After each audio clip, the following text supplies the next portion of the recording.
forcibly shoved a running back into the end zone before?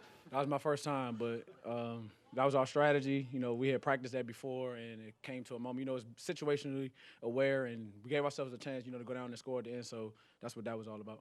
John, all four of their touchdown passes were to receivers who were at least 5 yards of separation. What happened in the secondary on some of those plays? Yeah, I mean, we just had some busts, guys. We weren't really doing our job. We probably, the first half of the snap, we thought we were doing our job. The play kind of went on. Those were long plays, and I feel like we just didn't get our depth and finish the play. And like you said, guys were just wide open. So we got to get on the tape and make some changes and fix the stuff like that. Mike Williams had 2 deep touchdowns off those.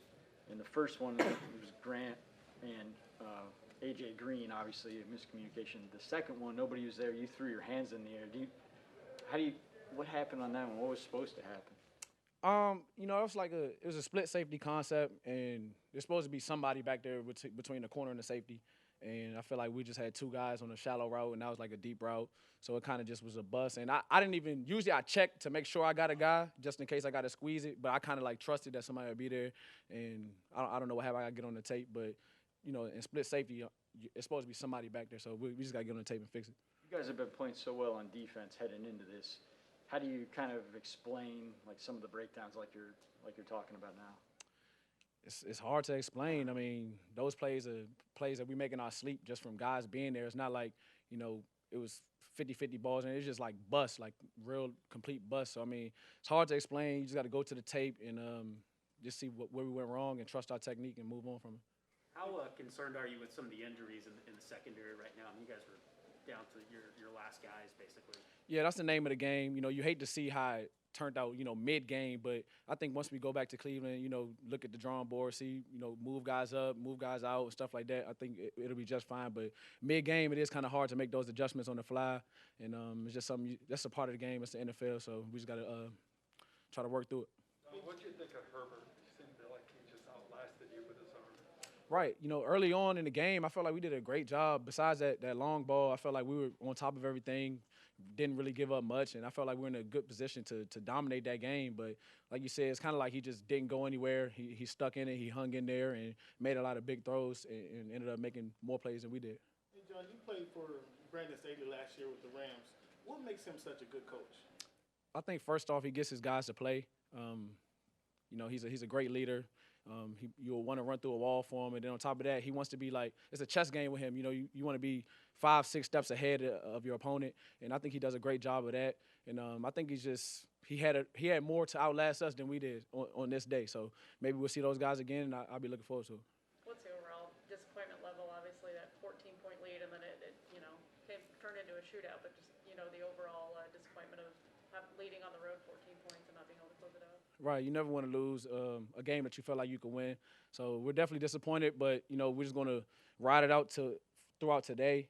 Tomorrow we got to wake up with next week on our mind. We're going to go through our corrections and stuff like that. But we're definitely disappointed in a game that we thought we should win, in the AFC. So it's going to be tough, but we got to get through it and move on. This reminds you of that Monday night game in Mexico? Yeah, it ended up being LA, but yeah, it did a little. Yeah, it was just high scoring. In that game, it was a lot more takeaways on defense. That's a thing that we could have done better in this game. But, when it's a shootout like that, it did kind of remind me of that.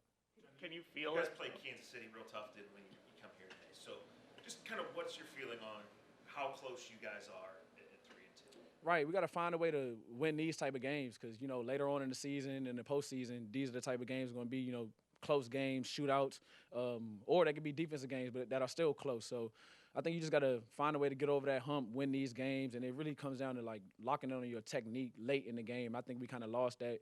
Like I said, we lost a lot of players, so that might have played a part in it, but it's just something we got to go back to the tape and move forward from.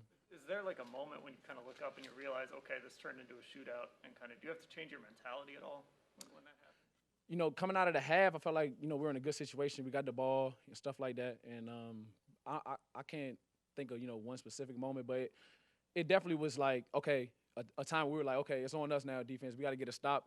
That's the only way we're going to win. And unfortunately, we couldn't get a stop. So we're going to take that one as a defense. Anytime the team scores 40-some points and how many yards ahead, we got to take that as a defense. So we got to get better. And then did you have a good look at all on that fourth down defensive pass interference? When I got back to my phone, one of my buddies texted me, said, "You gonna throw up at that call?" I mean, when you got a big body jump ball receiver like Mike Williams, I mean, you gotta try to fight him in some type of way. So I mean, those calls usually go to the offense. I feel like they were just hand fighting. I don't think he impeded any progress. I also think the ball was uncatchable. So it's just something that a break that didn't go our way, and we can't really control that. I didn't look at it. Staley often refers to some players as gangster players.